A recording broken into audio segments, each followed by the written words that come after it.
Hello, Lisa. Hello, Pir Mudassar. How are you doing? I'm doing very fine. It's been a great day. It's so good to have you in my podcast. Thank you. Thank you for your time. It's my very first podcast, so thank you for teaching me how to do this. It's just we usually use a term in Pakistan. It's just a kind of gup shop, a casual Okay. talk. All right. I'm ready. Oh, that's great. That's great. So let me introduce Lisa a little bit. Lisa is the country cultural affairs officer in U.S. Embassy, Islamabad. She's a very senior diplomat. She is serving in State Department for years and years, and now she is looking into many things, which includes the US-Pakistan exchange programs. And today's topic is insights about the US-Pakistan exchange programs, which is a very cool program of US Embassy in Pakistan and State Department of USA. So straight from the beginning, Lisa, let us know a little about what is this exchange program. Okay. Well, my job with the U.S. Embassy is as cultural attaché. It is the best job in the embassy by far because I get to meet Pakistanis every day and I get to send them to my country to experience what it's like. So the United States government has exchange programs with every country in the world. But we have the largest one in Pakistan. We send 800 Pakistanis every year to the United States for an exchange program. And it ranges from a few weeks to 5 years, depending on the program. So if you'll bear with me, I'll describe to you some of them. Sure. I'll start with the one that is for the youngest age. So one of my favorites is called the YES program. This is for high school students. We send 77 high school students to the U.S. to go to high school for 1 year. They live with an American family. They go to school with their American classmates, and they learn about the U.S., and also they build leadership skills. And it's just amazing to see these students, before they go. Some of them are so shy, and they come back with so much self-confidence, so much leadership, and just enthusiasm to learn more things. Then we have exchange programs that are for undergraduate students. And I'm going to give you a lot of information, but people can just go to the U.S. Embassy Facebook page to find out about all of this. And the best thing is to follow the Facebook page or go to our website. And the Facebook page is just U.S. Embassy Pakistan. So for undergraduate students, we have something called UGrad, where you just go to the United States and study for 1 semester at a university. It's kind of like just trying it out to see how much you like it. But it's a fantastic program, and we've already had 2,000 Pakistanis graduate from that program. Wonderful. And then we have a shorter one, like a 5-week. It's called Study of the U.S. Institute. And this program is for 18 to 25-year-olds. And they go and learn about U.S. government and policies, and they also learn a lot of leadership skills. And then we have the sister-to-sister exchange program. It's just for women. These are for university students who go to a U.S. university for a summer program. And then, of course, the one that most people have heard of, our most well-known one, is the Fulbright. And Yes. the Fulbright is amazing. It's for Pakistanis who want to get their master's or PhDs. And we're really pleased that the Pakistani government pays for part of it. So we pay for 100 Pakistanis to get their master's degrees in the US and 25 PhDs. And the Pakistani government pays for another 25 PhDs. So it's a great example of collaboration. We also send a few people to get their postdoc. If they've already got the PhD and they want to further do some further research, you can also apply through the Fulbright program. Is that too much information, or should I keep going? Yeah, please keep going. If there is more programs, we would love to know about it. Yeah, we have so many. There's Yeah. something for everyone. And by the way, you forgot my program, which I'm a part of. I went on IVLP in 2010, and that is Yes. fantastic one. That is Well, amazing one. My yeah. experience visiting US on IVLP, it was more a learning program, and that absolutely changed my perception about US and the US society, and it gave me a great opportunity to learn about the diversity and inclusion. It was amazing. Yeah, Well, please. I don't Yeah, talk about your program very often because you can't apply for that program. You have yeah, to be nominated by the embassy. yeah. So that's why I don't discuss it so much. But that's called the International Visitor Leadership Program, where someone who works at the embassy can nominate someone who they think is going to grow into a leadership position in Pakistan. And it doesn't mean like leadership in the government. It can be, but it could be in religion or in academics or in business. So thank you. I'm so glad that one of my colleagues nominated you years ago. Thank you. Okay, so one other program that is part of the Fulbright is called the Hubert H. Humphrey program. This is for people that are sort of mid-career, and they want to go to the US and maybe update, refreshen their skills in their field. They don't get a degree. They go for about 9 months and they study at a university, and then they have a fellowship program. So I like to give the example of one of my favorites. There was a dean of the tourism department at a university, and he went to the US and he studied at a university, and then he went to one of the US national parks where he worked for a while to see how we manage the tourism part of a national park. So it's both study and then real life experience. And many Pakistanis have participated in this, especially civil servants. So you'll meet a lot of people in the government who have gone on this program. We also, as you know, teaching English is very important to the US Yeah. Embassy. And we have 2 programs for English teachers, because one of the things we do is we help English teachers improve their teaching skills. We know they speak English fine, but how to teach English is really an art and a science. So we have something called the Teaching Excellence and Achievement Program. And that's 6 weeks in the United States, where teachers learn on teaching methodology, technology, and they even get a practical experience in American schools. The other one is called the Fulbright Foreign Language Teaching Assistant Program. And that sends English teachers to the US, also, to improve their English teaching skills, but in exchange, they teach their native language to American students. So they go and they teach Urdu, Pashto, or Punjabi Wow, at wonderful. US universities. Yeah, it's fantastic. One of my favorites, because Pakistanis are such good writers. I mean, I just love the fiction here.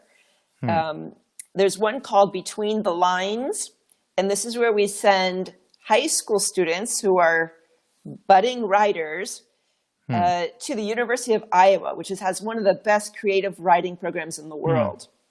And they go and they work with very well-known authors on their writing skills.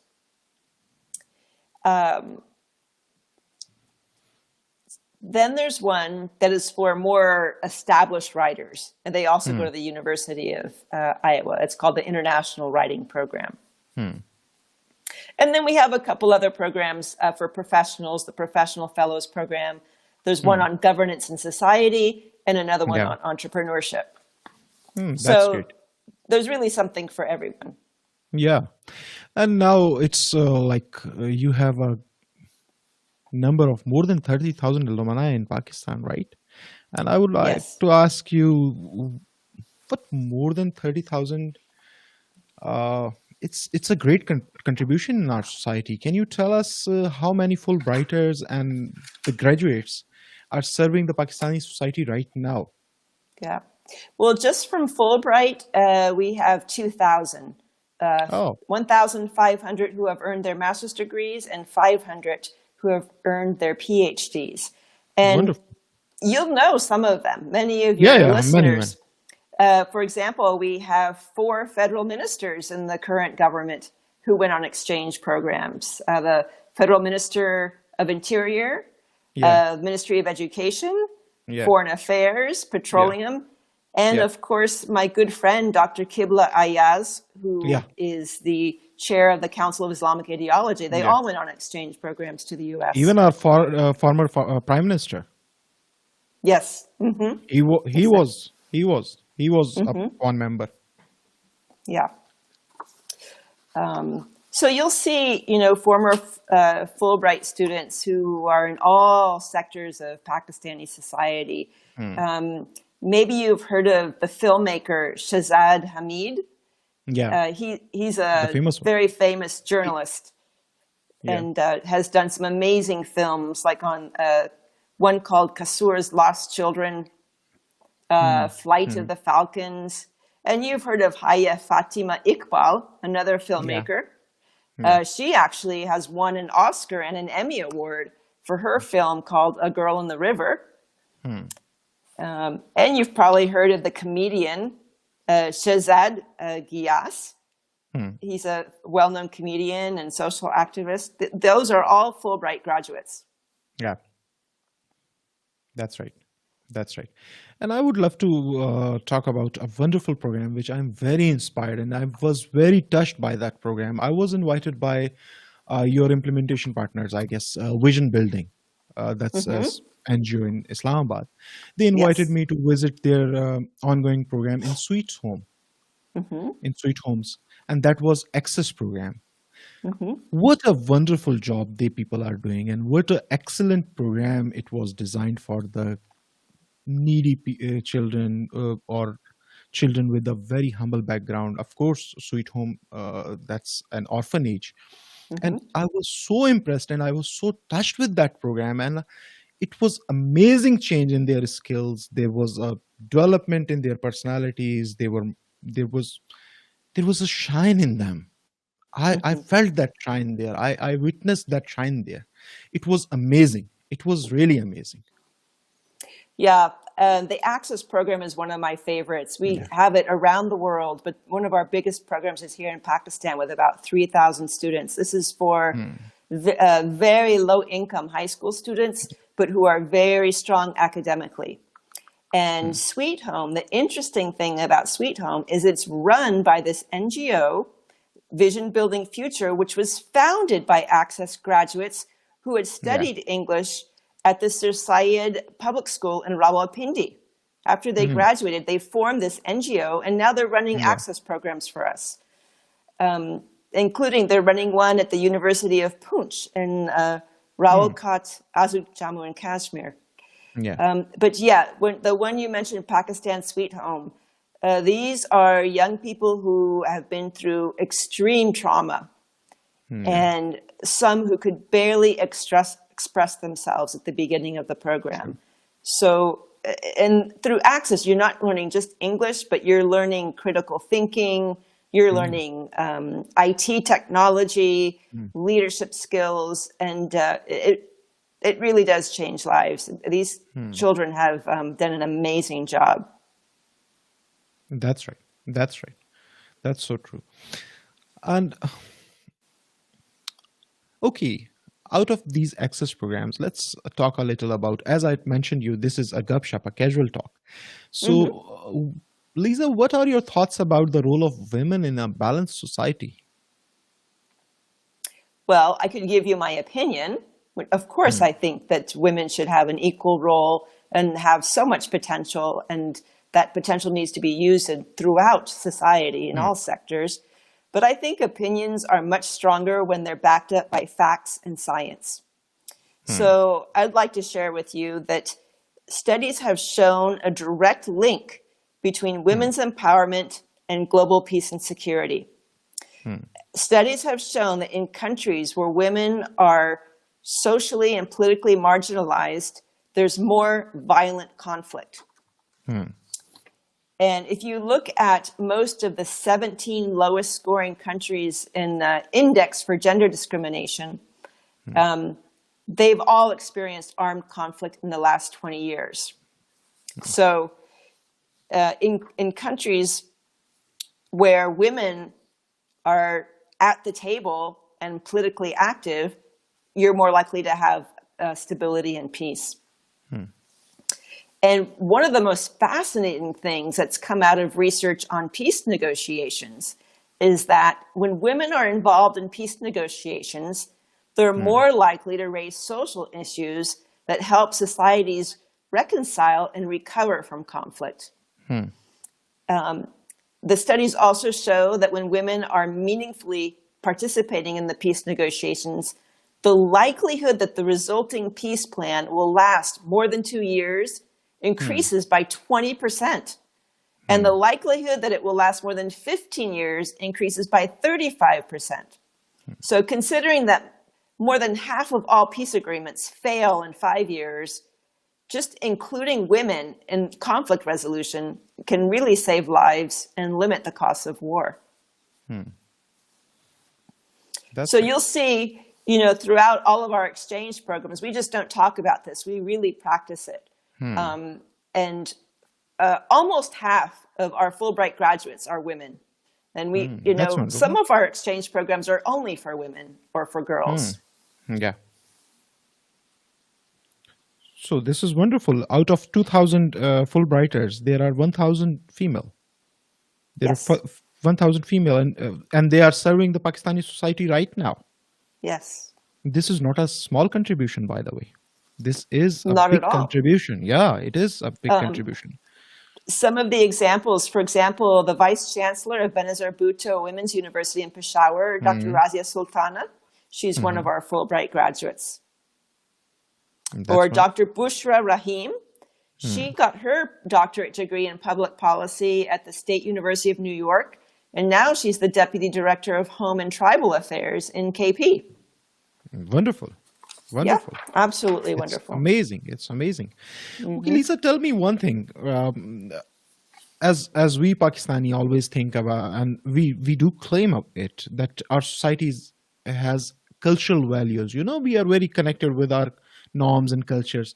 I would love to know how things are going in U.S. society. Do you think that the family bonds and relations are intact there right now? Or there's a change in it? The composition is being changed? Do you think? I think that a lot of people who haven't been to the United States, they think that families aren't as important to us as to in other cultures. And maybe they think that because young people tend to leave home early and they kind of strike out and are independent, even before they get married. But it doesn't mean that their family isn't important to them. I think people have very strong family values. And in fact, you've probably heard of the holiday called Thanksgiving. It's an American holiday in November. And it's not a holiday where you spend a lot of money or give gifts or decorate. It's really just a day where families come together for a meal and give thanks for everything they have. The day before Thanksgiving is the day with the most traffic and travel in the United States because everybody is taking planes and buses and cars to get to their family to be together for that one day. So definitely families are intact. They look a little different probably in some ways than in Pakistan. I think there's more, they're more heterogeneous. So you have maybe smaller families. You have a lot of multicultural families. For example, you might have a white American married to a black American. Or I'm married to a Hispanic American whose first language is Spanish. You see many couples who are from two cultures or even two religions. And so I have a sister who's Catholic and she married a Jewish man. So they celebrate both the Christian and the Jewish holidays throughout the year. So you'll see families that are very multicultural. That's wonderful. That I observed there during my visits to US. And there's a critical question, or you may say that there is a critical comment about freedom of religion. The Mm. US always an advocate of freedom of religion. I am more interested to know about how did you learn this living with diversity art? Mhm. I think it's because we're a country of immigrants. Of course, we have a very cherished Native American population, which was devastated by all of these immigrants years ago. But the great majority of the population came from other places. And many of them came to America because they weren't able to practice their religion in their country of origin. So they saw the United States as a place where they could practice freely. It's even in our Constitution. The First Amendment guarantees the right to practice your religion, but it forbids the government from establishing a state religion. So, for example, it's not a Christian state. You can't say that. Many people refer to the United States as a Christian country or a Protestant country. And that's probably because the majority of people are Christian. But about 65% of Americans are Christian. 1% are Muslim. 1% are Jewish. 1% Hindu. 1% Buddhist. And then 2% are other religions. And then there are about 28% who do not identify with a particular religion. But Islam is the fastest growing religion in the United States, mostly due to immigration and also conversions. And can you guess how many mosques are in the United States? I cannot give you the figure, but I have seen lots of mosques There are from Adam 2,100. Center. Oh my goodness! Oh my Yeah. goodness! Then Yeah. let us claim that Islamic U.S. United States is an Islamic country having 2,100 mosques in it. Well, It's a big number, by the way. it's just as much an Islamic country as it is a Christian country because Yeah, all religions are treated equal and everybody can practice their faith. That doesn't mean there aren't some conflicts between people and misunderstandings sometimes. That's just human. yeah. But I think sometimes people think the United States is not a religious country because we're secular. The government is secular. But most people are quite religious. And I have friends that have gone to the US for the first time, and they always remark how many churches are there. They're just everywhere, and even in the smallest towns.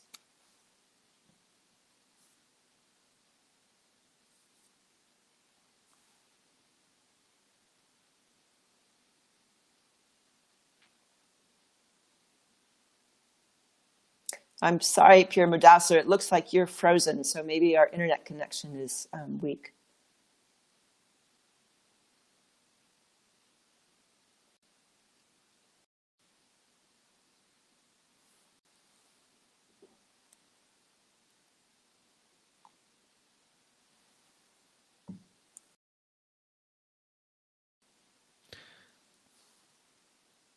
Yeah, sorry, Lisa. We lost it for a while, and now we are back. Can you hear me? Yes, yes.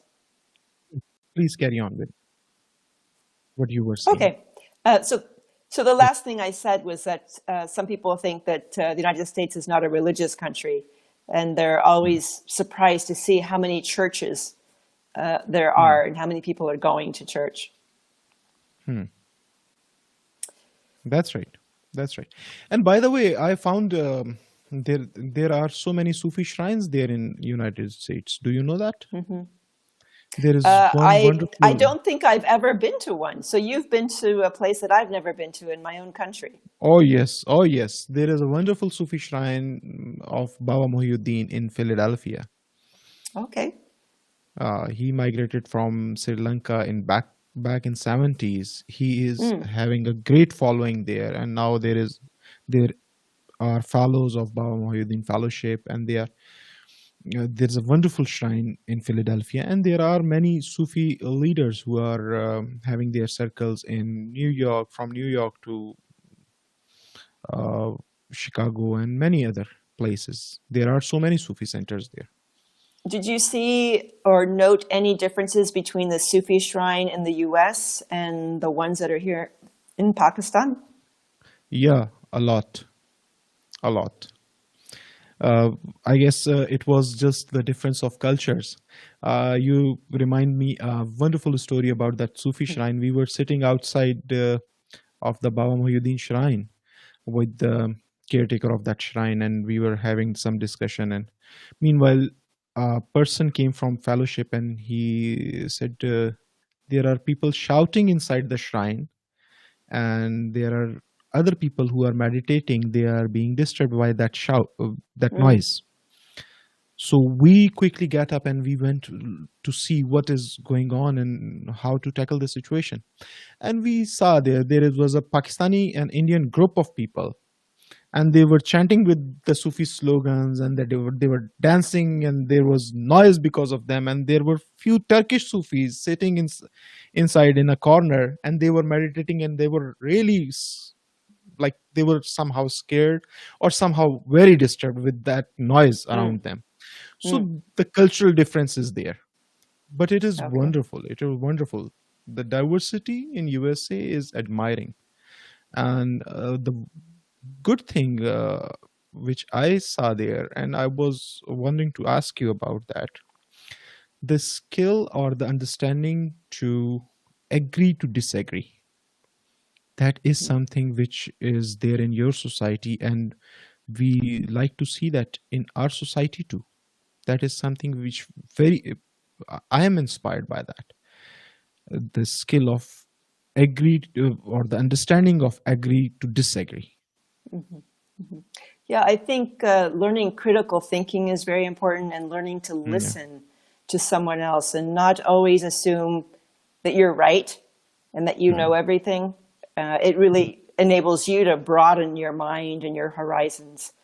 Um, and then, to respect the other person mm, and their ideas, as long as they aren't ideas that would mm. hurt someone. Yeah. That's right. And I think you see that in like the transfer of power in the United States. We have a history Mm, of, mm, a president is elected, and maybe, many voters voted for the other candidate, but they mm, accept the president. mm, And we're really proud that we've, never had a military coup. We've, no mm, one has ever overthrown the government that was elected by the majority of people. mm, What happened in America on January 6th, when mm, people did try to interfere with mm, the certification of the new president, was really shocking to many of us because it's so unlike, our nearly mm. 300 years of history. But in the end, the election took place, it was certified, and the new president has taken office. Mm. I have seen many Americans very disturbed with the situation in the first and second week of January, and I found them very upset, and it was quite normal for me. Okay, political demonstration, it's normal. This Mm-hmm. is basically the dharna tradition which we are exporting to America now. You can blame us for that. We have this trend for years now, the dharna and political demonstration. I guess the opposition has announced again a dharna in the month of March here. So maybe now we are exporting some good trends or bad trends from Pakistan to USA. Well, and the whole subject of exchanges that we started with, it's Yeah. not just going one way, it's both way. Hmm. We love bringing Pakistanis to the US because we learn Hmm. so much from them. Right Hmm. now, there are 8,000 Pakistanis studying in US universities, and we Hmm. would love to see more because it really enriches the campuses and allows Americans to learn about Pakistan, because they Hmm. can't learn about Pakistan just by watching the news. They get a very narrow image of what Hmm. Pakistan is about. But you have, say, a Pakistani high school student spending a year at a high school. the whole high school community, the students, the parents learn so much from that one child. So exchanges definitely go both ways. Yeah, it goes like that. And what are the similarities you see in our societies, like in Pakistani and US societies? What are the similarity you found? I would say the biggest similarity is that we both love children. You know, here you can just observe everywhere how people enjoy their children. They're just like the light of their lives. And it's the same in the US. You know, when a child is born, it's, you know, it's like a miracle, and the whole family celebrates, and really there's nothing more important in their lives than that child. That's true. So I would say that's one. In fact, you know, I live here in Pakistan. I live on the embassy compound. There are no children here. And it's just, you really feel the difference. And so sometimes on one part of the compound, I can hear children playing on the other side of the wall and laughing. And it just fills my heart. And sometimes I just like to sit over there and hear them. The other thing I think we have in common is a focus on education. You know, you might think that, oh, everybody around the world places importance on education, but it's not true. In America and in Pakistan, you know, the parents very, very much want to see their children more educated than they were able to be educated. They want them not just to get a degree, but just to be open-minded and educated people and to understand the world that they live in. But of course, we all want them to get a degree as well and have good employment in a place that really gives back to society. And maybe the third area would be art. You know, it's just really gratifying to see how much importance Pakistanis place on art, whether it's filmmaking or calligraphy or painting. And that's also a real emphasis in America. Music. We are fond of music. Oh, Both the societies are fond of music.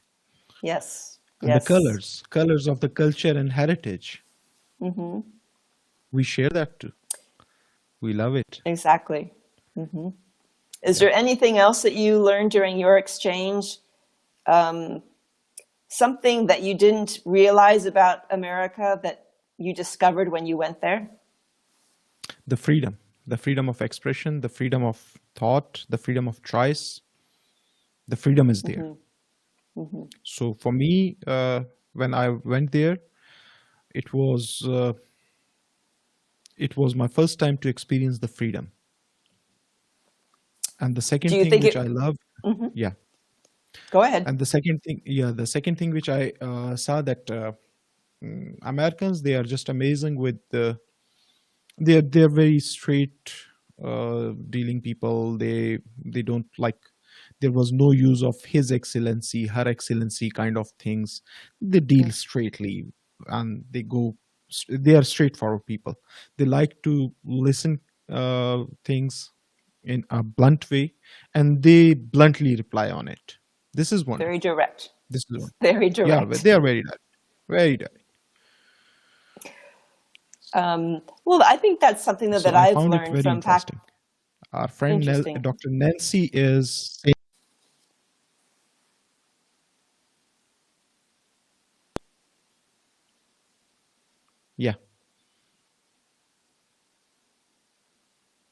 Do we have a question?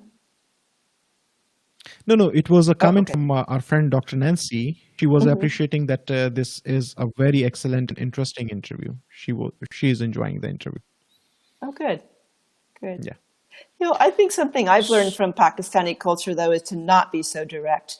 Definitely to be straightforward and not be vague, but to really place importance on the relationship with someone rather than just seeing it as some kind of a transaction, and really taking an interest in people. That is something I've learned here in Pakistan, and I hope I'll always have that with me. Yeah, That's true. So where are basically you from in the US? US is like half of the world. It's a big country. You have two, three, five. At least I know that there are two time zones, right? No, there's actually four. So Four. I am from San Francisco, California, and I think most Oh, Pakistanis who go to the U.S. they go to the East Coast, but I always yeah. encourage them to go to the West Coast. That's West Coast beautiful. is a little more laid back. Yeah. It's very open-minded. I grew up. San Mm, Francisco is probably the most liberal, progressive, open-minded city in the United States. mm, So when I grew up, I just thought, oh, everybody thinks this way. And then I mm, started traveling around my own country and realized it's not that way everywhere. mm, San Francisco is extremely diverse and open to mm, other ways of thinking. But one thing about California, it tends to be the innovator of the United mm, States. You know, things are tried first in San Francisco or California, actually, mm, and then they get caught on in other places in the United States. mm, So that's something I'm very proud of in California. Of course, it's home to Silicon Valley, but it's not yeah. just technological innovation that we're known for, but innovation ideas like banning plastic bags or not Mm, allowing smoking inside mm, restaurants, things like that. mm, Laws that protect people's health. mm. And nowadays, I have found that US is very straight and very serious about the environment. It was there in the last administration, but now appointing Senator, I'm just missing his name. Carrie? Yeah, Senator Kerry for environment. It shows the new ambition and the new commitment with the environmental issues. Yes, it is a real priority. And he has created a team of people to focus on the environment and climate change, Hmm. including a Pakistani American who is on that team. Hmm. Oh, that's wonderful. That's wonderful. Yeah. So we look forward to working with Pakistan on that issue going forward. That's great. And is how you chose this career, Lisa? Don't mind me asking. Like diplomacy, the foreign service is somehow a person like me. I love the thrill of foreign service, but somehow it ranked a little lower than the thrilling opportunities and the careers and the dreams. Like there are few people who are dreaming to join the foreign office, rather becoming in my society, rather becoming the doctor, the engineers, the business tycoons. So what was your motivation to join this career? Yeah, well, it's not for everyone. You have Yeah. to be willing to move every 2 or 3 years and starting over again, which is the beauty of it and also the difficulty of it. The unusual thing about the American Foreign Service is you can join up to age 55. In most countries, you have to join by age 25 or, Hmm. or you've lost the opportunity. Hmm. So for me, I didn't join the Foreign Service until I was 41. So it was like a second career. Okay. And I took the Foreign Service exam 5 days after 9/11. Okay. After seeing 9/11, the impact and just like, why would anybody do that to us? It Hmm. must be that we're not explaining ourselves. It Hmm. must be that people in other countries don't understand Americans, and I want to do Hmm. something to Hmm. help people understand my country and my culture. So that was most of my motivation to join the Foreign Service. And so since then, I've served. My very first assignment was Jeddah, Saudi Arabia, which Hmm. was a fabulous experience. Hmm. Then I was assigned to Cairo, Egypt, Hmm. New Delhi, India. Hmm. Hmm. And then I went over to Latin America, the other side of the world, and served in Ecuador, and Nicaragua, and then came and served in Afghanistan, and now here in Pakistan. So I never thought that I would get to know South Asia so well. It just turned out that way, and it's been very revealing and very gratifying for me to get to know people in all of these places. That's wonderful. And most of your career was in different Muslim countries, from Saudi Arabia to Pakistan, Afghanistan, Right. and Egypt, right? And I had the honor and privilege to be able to study Arabic for 8 months for my assignments in Saudi Arabia and Egypt. So I learned the classical Arabic for Saudi Arabia, and then when I got to Egypt, I had to learn the Egyptian. Egyptian kind of Arabic. Yeah, which is a lot of fun. Yeah. So how you see the diversity of these countries? We have like Egypt. Egypt is a Muslim country, but it's completely an African background with the history, with the culture, with the traditions. Then Saudi Arabia, while speaking with a diplomat, I cannot comment freely about the things which I feel about Saudi Arabia. But of course, it's a different society. Afghanistan is a war zone, and Pakistan, my loving country, the country of colors, the country of heritage, the country of culture, and the country of diversity. And by the way, we claim that we are more free than the other countries. Okay. Well, I would say one thing that Egypt and Pakistan have in common is that before you and I were born, for centuries, there were so many other cultures and religions that came before us. And Egypt and Pakistan have done a really good job of embracing that history and preserving it. And the other favorite part of my job, besides the exchanges, is working on conserving cultural heritage here in Pakistan. So, for example, we helped to restore the Sheikhpura fort in the Punjab. And we're also working right now on the Takhti Bai Buddhist site that is in KP. Yeah. Well, between here and KP. Yeah. We've worked a lot in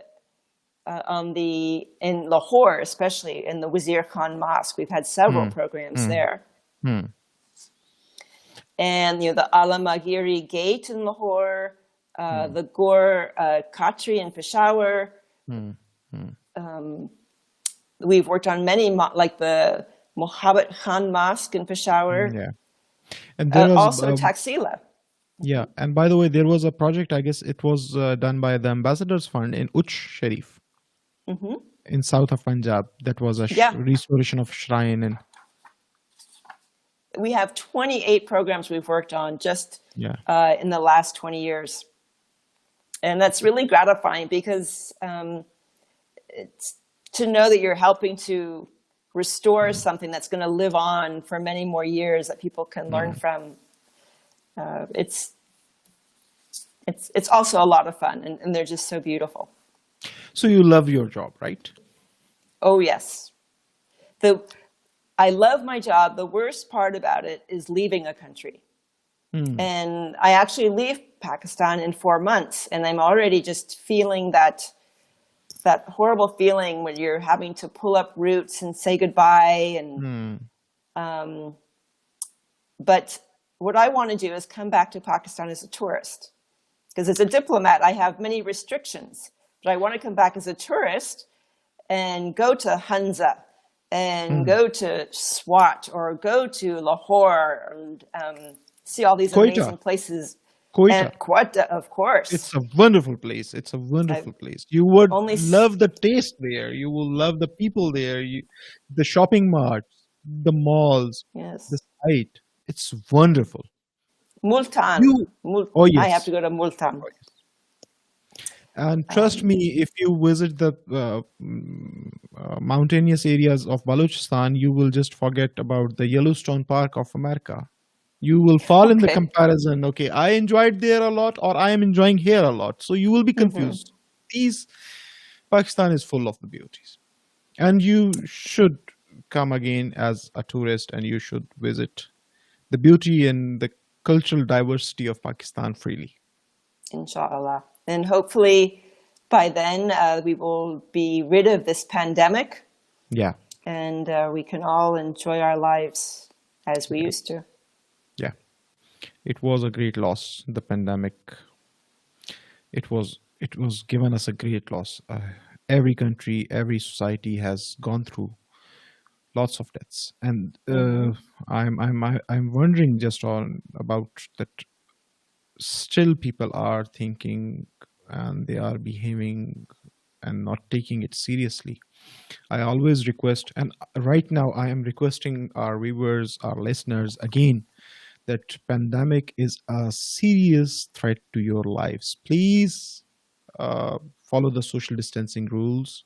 Please have uh, some understanding about the pandemic and take care of your family, your friends, your society, and the lives around you. And more important, your own life.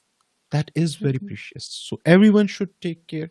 Everyone should follow the rules of social distancing, wash your hands, test if you doubt yourself, if you are coughing or you are having this doubt that you are going through something, you should go for a test. So please, guys, your life is precious. Take care of your life. Stay Right. safe. Be healthy. Lisa, I'm really thankful for your time. It was a wonderful session. It was a wonderful gupshup. Hope to see you soon. And the day pandemic will over, I would love to have a cup of tea with you. I will love to invite you on a cup of tea, and we will sit and we will talk about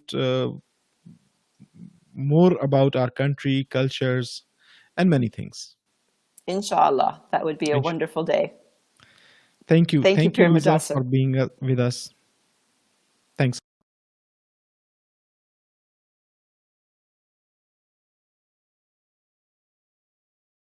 lot.